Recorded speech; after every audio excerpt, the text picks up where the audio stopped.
નવરાત્રિ એટલે માં શક્તિની આરાધના. નવરાત્રિમાં આપણે ઉપવાસ કરીએ તો કિચન સિરીઝમાં આજે આપણે નવરાત્રિના ઉપવાસ માટે નોર્મલ વાનગીઓથી અલગ ફરાળી વાનગી સાથે સૌ ખાઈ શકે અને બધાને ભાવે તેવી ફરાળી વાનગીની થાળી બનાવીએ.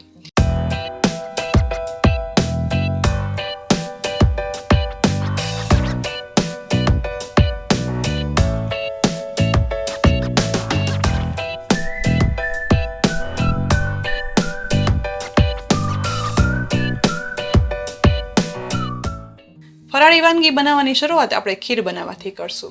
ખીર બનાવવા માટે મેં અહીં 1 વાટકી સામો એટલે કે જેને આપણે મોરૈયો કહીએ છીએ ને તે બાફીને લીધો છે. સામાની ખીર બનાવવાની હોવાથી આ સામો મેં ફક્ત પાણીમાં મીઠું ઉમેર્યા વગર જ બાફી અને લીધો છે. હવે એક જાડા તળિયાવાળી કઢાઈમાં 1/2 લીટર ફૂલ ફેટ દૂધ લેવાનું છે. દૂધ ભરેલી કઢાઈને ગેસની મીડિયમ ફ્લેમ પર ગરમ કરવા રાખશું.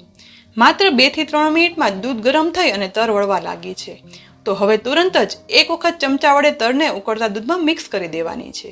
ત્યાર પછી બાફેલા સામાને ઉકળતા દૂધમાં ઉમેરી દેવાનો છે. અહીં સામો બફાયેલો છે જેથી તે ચીપકી ગયો છે. તો આ જ રીતે ગેસની લો ફ્લેમ પર સામાને પ્રેસ કરી અને દૂધમાં મિક્સ કરશું જેથી બાફેલા સામાના લમ્સ છે તે બધા નીકળી જાય. આ રીતે સતત હલાવી મિક્સ કરતા દૂધમાં બાફેલો સામો ભળી જશે અને લમ્સ પણ છૂટા પડવા લાગે છે અને દૂધ પણ એકદમ ઘટ્ટ થઈ જશે.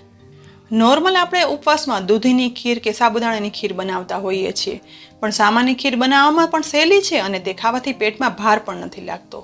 હવે જુઓ, સામો એકદમ સરસ રીતે દૂધમાં ભળી ગયો છે. તો હવે આ ઉકળતી ખીરમાં 4 ટીસ્પૂન ખાંડ ઉમેરી દેવાની છે. ખાંડ ઉમેરાઈ જાય ને એટલે 8 થી 10 કેસરના તાતણા આ ઉકળતી ખીરમાં ઉમેરી દઈશું જેથી માઇલ્ડ કેસરની ફ્લેવર સાથે સામાની ખીર એકદમ ફ્લેવરફુલ બને. તેની સાથે એક એલચીને ખાંડણીમાં વાટી લઈશું. હું ક્યારેય પણ એલચીનો પાવડર બનાવી અને સ્ટોર નથી કરતી, કારણ કે એલચીનો પાવડર એકસાથે બનાવી અને સ્ટોર કરીએ ને તો થોડા સમય પછી એલચીની બધી ફ્લેવર ઉડી જશે અને ફક્ત પાવડર જ રહેશે. એલચીની ઓરિજિનલ ફ્લેવર મેળવવા માટે જ્યારે પણ જોઈએ ને ત્યારે એલચીને વાટી અને ઉમેરવાની જેથી તેની ઓરિજિનલ ફ્લેવર છે તે વાનગીમાં આવે. ખાંડેલી એલચીને હવે ઉકળતી ખીરમાં ઉમેરી દેવાની છે. ત્યાર પછી એલચી અને કેસરને ઉકળતી સામાની ખીરમાં મિક્સ કરી દઈશું જેથી તેની ફ્લેવર અને સ્વાદ ખીરમાં બેસી જાય. ખીરને હવે ઉકળવા માટે રાખીશું. આજે આપણે ખીર સાથે ફરાળી પૂરી બનાવશું. તેનો હવે લોટ બાંધવાનો છે. પૂરી બનાવવા માટે અહીં મેં 1 વાટકી ફરાળી લોટ લીધો છે. આ ફરાળી લોટ મેં ઘરમાં જ રાજગરાનો લોટ, સામો અને સાબુદાણાને પીસી મિક્સ કરી લોટ તૈયાર કર્યો છે. આવો ફરાળી લોટ બજારમાં રેડીમેડ પણ મળે છે, તે પણ અહીં વાપરી શકાય છે. એક પોળા બાઉલમાં 1 વાટકી ફરાળી લોટ ઉમેરશું. હવે તેમાં 1/2 ટીસ્પૂન મરી પાવડર અને 1/2 ટીસ્પૂન સિંધાલું મીઠું ઉમેરી દેવાનું છે. ત્યાર પછી 1 ટીસ્પૂન તેલ લોટમાં ઉમેરી દઈશું. હવે જોઈતું પૂરતું પાણી ઉમેરતા જઈ એકદમ સોફ્ટ નહીં પણ પૂરી માટે થોડો એવો કડક લોટ બાંધી લેવાનો છે. ઉપવાસની થાળીમાં લગભગ આપણે રાજગરાની પૂરી બનાવતા હોઈએ છીએ, પણ જ્યારે યંગ કિડ્સ પણ આ નવરાત્રિના ઉપવાસ કરે ને તો તેને રાજગરાની પૂરી નથી ભાવતી. માટે દર વખતના બદલે થોડી અલગ એટલે કે ફરાળી લોટની પૂરી બનાવીએ ને તો તેને ઉપવાસમાં આ થાળી ભાવે. અહીં હવે પૂરીનો લોટ બંધાઈ ગયો છે, તો હવે થોડું એવું તેલ ઉમેરી લોટને મસળી લેવાનો છે. બસ લોટ મસળાઈ જાય ને એટલે ઢાંકણ ઢાંકી તેને સાઈડમાં રાખશું. લોટ બાંધ્યો ને તે દરમિયાન સામાની ખીર ઉકળી ગઈ છે અને કેસર એલચીના કારણે ઉકળતી ખીરમાં ખૂબ સરસ ફ્લેવર પણ આવી રહી છે. સાથે ખીરનો કલર પણ વ્હાઈટમાંથી થોડો લાઇટ યેલો થયો છે. હવે આ ઘટ થયેલી સામાની ખીરમાં કાજુ અને બદામના ટુકડા ઉમેરી દઈશું જેથી આ ફરાળી ખીર રીચ બને અને બાળકોને ભાવે. બસ બધું સરસ મિક્સ થઈ ગયું છે, તો હવે ખીરનો ગેસ બંધ કરી દઈશું અને તેને ઢાંકણ ઢાંકી દઈશું અને ખીરને ઠંડી થવા માટે રાખવાની છે. ફરાળી થાળીમાં ખીર અને પૂરી સાથે આજે આપણે સૂકી ભાજીનું અલગ પ્રકારનું શાક બનાવશું, જેના માટે મેં અહીં 3 મીડિયમ સાઇઝના બટેટાને બાફી લીધા છે. તેની સાથે 1 મીડિયમ સાઇઝના ટમેટાને સમારી એકદમ નાના ટુકડા કરી લીધા છે. હવે ગેસની લો ફ્લેમ પર એક પેનમાં 2 ટેબલસ્પૂન તેલ ગરમ કરવા માટે ઉમેરશું. તેલ ગરમ થઈ જાય ને એટલે હવે તેમાં 1/2 ટીસ્પૂન જીરું ઉમેરશું. જીરું ફૂટી અને વઘારમાં ગોલ્ડન બ્રાઉન થઈ ઉપર આવવા લાગે એટલે તુરંત જ તેમાં મીઠા લીમડાના પાન ઉમેરી દેવાના છે. વઘારમાં પાન ઉમેરતા તુરંત જ સતરાઈ જાય છે એટલે તેમાં સમારેલા ટમેટાના ટુકડા ઉમેરી દેવાના છે. હવે ટમેટાના ટુકડાને વઘારમાં મિક્સ કરતા જઈ અડધી મિનિટ સુધી સાતળશું જેથી ટમેટા થોડા સોફ્ટ થઈ જાય.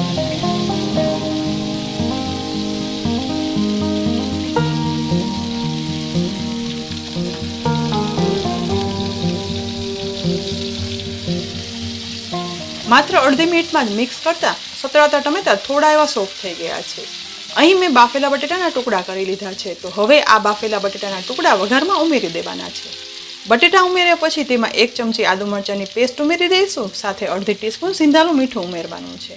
અડધી ટીસ્પૂન મરી પાવડર ઉમેરશું અને હવે 1 ટીસ્પૂન ખાંડ પણ ગળાશ માટે ઉમેરશું.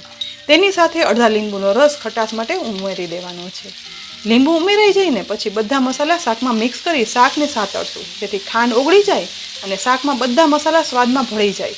નોર્મલી આપણે સિંગ બટેટાની સૂકી ભાજી કે ફક્ત બટેટાની સૂકી ભાજી બનાવતા હોય છે, પણ આ રીતે ક્યારેક થોડી અલગ એવી બટેટા ટમેટાની સૂકી ભાજી બનાવીએ ને તો ટમેટાની ખટાશ સાથે સ્વાદમાં થોડી અલગ છતાં પણ ખૂબ સ્વાદિષ્ટ બનશે અને ઉપવાસમાં થોડો અલગ સ્વાદ મળે ને તો બધાને ભાવે પણ ખરું. સૂકી ભાજીમાં મસાલા સરસ મિક્સ થઈ ગયા છે. તો હવે તેમાં અડધો કપ જેટલું પાણી ઉમેરી દેવાનું છે.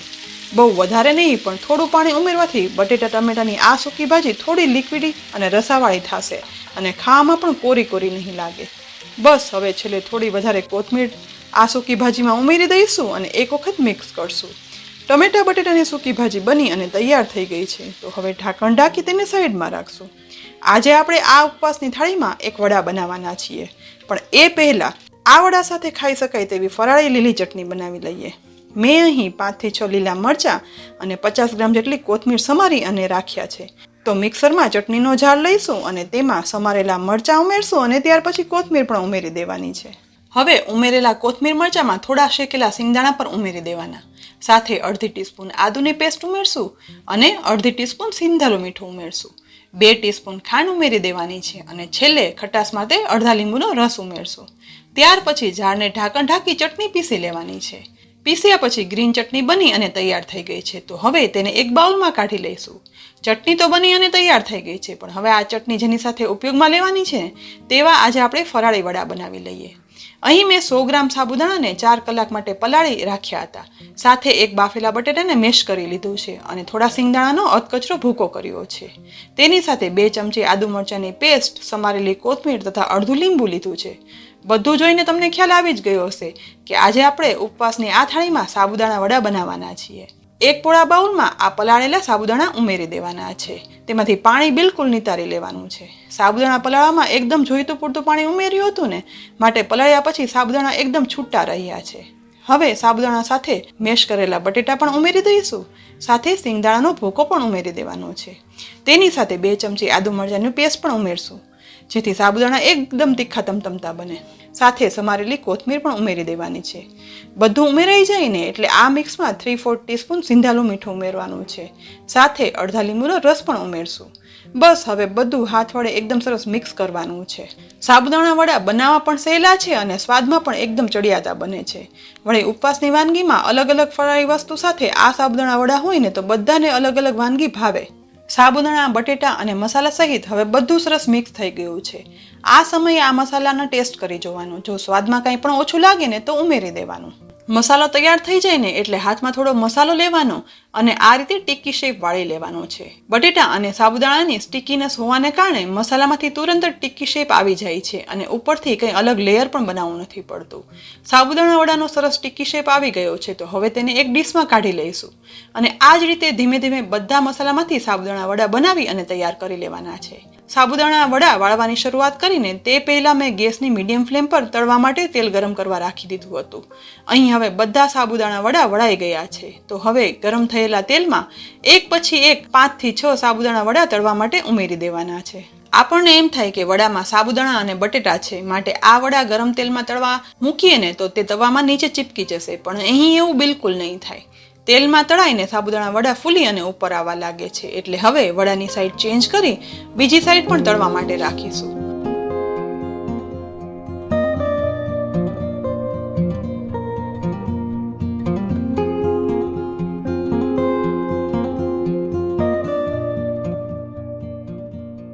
આ જ રીતે ધીમે ધીમે સાઈડ ચેન્જ કરી તળાતા હવે સાબુદાણા વડાનું ઉપરનું પર ડાર્ક ગોલ્ડન બ્રાઉન થવા લાગ્યું છે અને સાબુદાણા વડા પણ ફ્લફી થવા લાગ્યા છે. તો હવે તળાયેલા સાબુદાણા વડાને તેલમાંથી બહાર કાઢી લેવાના છે. જોતા જ મોંમાં મૂકી દેવાનું મન થાય ને તેવા સાબુદાણા વડા બની અને તૈયાર થઈ ગયા છે. તો હવે બધા સાબુદાણા વડાને આ જ રીતે તળી લઈશું. બીજા સાબુદાણા વડા તળાતા હતા ને તે દરમિયાન મેં પૂરીના લોટનું ઢાંકણ ખોલી લોટને થોડો એવો મસળી લીધો છે. ત્યાર પછી આ લોટમાંથી મીડિયમથી નાની સાઈઝની પૂરી થઈ શકે ને તેવા લુવા બનાવી અને તૈયાર કરી લેવાના છે. પૂરીના લુવા તૈયાર થઈ જાય ને એટલે તેમાંથી એક લુવો લઈ લઈશું. હવે તેને પાટલી પર રાખી આ રીતે પૂરી વણી અને તૈયાર કરી લેવાની છે. અહીં મેં મીડિયમથી નાની સાઇઝની પૂરી વણી છે. પસંદગી પ્રમાણે આ પૂરી નાની કે મોટી કરી શકાય છે. એક પૂરી વણાઈ જાય ને એટલે હવે આ જ રીતે બીજી પૂરીઓ પણ વણી અને તૈયાર કરી લેવાની છે. અહીં પૂરી વણાઈ ગઈ છે તે દરમિયાન બધા સાબુદાણા વડા પણ તળાઈ ગયા છે. તો હવે આ ગરમ તેલમાં થોડા લીલા મરચાં ઉમેરી દઈશું. ફરાળી થાળીમાં બધી વસ્તુ સાથે લીલા મરચાં ખાવાની બહુ મજા આવે છે. માત્ર અડધી મિનિટમાં જ મરચાં તળાઈ ગયા છે તો હવે તેને બહાર કાઢી લઈશું અને ગેસની ફ્લેમ હાઈ કરી ગરમ થયેલા તેલમાં વણેલી ફરાળી પૂરી ઉમેરી દેવાની છે. તેલ એકદમ સરસ ગરમ છે તો પૂરી તેલમાં ઉમેરતા ફૂલી અને ઉપર આવી જાય છે.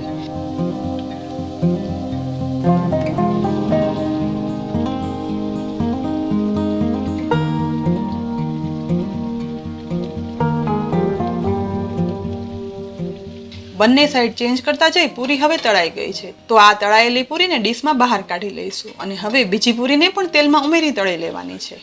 પૂરી તળાઈ જઈને એટલે ઉપવાસની થાળીની બધી ફરાળી વાનગી બની અને તૈયાર થઈ ગઈ છે. આજે આપણે કેસર એલચી ડ્રાયફ્રૂટ યુક્ત મલાઈદાર સામાની ખીર બનાવી છે. તેની સાથે બટેટા ટમેટાની રસાવાળી સૂકી ભાજી પણ બનાવી. સાથે નાના મોટા સૌને ભાવે ને તેવા ટેસ્ટી સાબુદાણા વડા પણ બનાવ્યા અને ફરાળી પૂરી પણ બનાવી છે. અને ફરાળી સાબુદાણા વડા સાથે ખાવા માટે તીખી તમતમતી લીલા મરચા કોથમીરની ચટણી પણ બની છે. અને આ બધી વસ્તુ સાથે તળેલા લીલા મરચા તો હોય જ. તો હવે આપણે આ ફરાળી થાળી પીરસી લઈએ. ઉપવાસની આ ફરાળી થાળીમાં ડ્રાયફ્રૂટ કેસરવાળી સામાની ખીર પીરસશું. સાથે બટેટા ટમેટાનું રસાવાળું ફરાળી શાક પીરસી દઈએ. તેની સાથે લીલી ચટણી રાખશું અને લીલી ચટણી સાથે ખાવા માટે સાબુદાણા વડા પણ પીરસી દઈએ. છેલ્લે ગરમા ગરમ પૂરી પણ પીરસી દઈશું. સાથે લીલા મરચાં પણ રાખશું. તો નવરાત્રિના આ ઉપવાસમાં આવી થાળી બનાવી અને ઘરમાં પીરસીએ ને તો નાના મોટા સૌને ભાવે અને ઉપવાસ પણ અઘરો ના લાગે. તો આજે ઉપવાસની થાળીમાં બનાવેલી બધી વાનગીની રેસીપી તમને કેવી લાગી તે જરૂરથી કહેજો અને બનાવજો પણ ખરા. રેસીપી લાઈક કરી અને શેર કરજો અને અમારી ચેનલને સબસ્ક્રાઇબ કરવાનું બિલકુલ ના ભૂલતા. ફરી મળશું નવરાત્રિની 8મ 9મ અને વિજયાદશમીની રેસીપી સાથે. ત્યાં સુધી આવજો.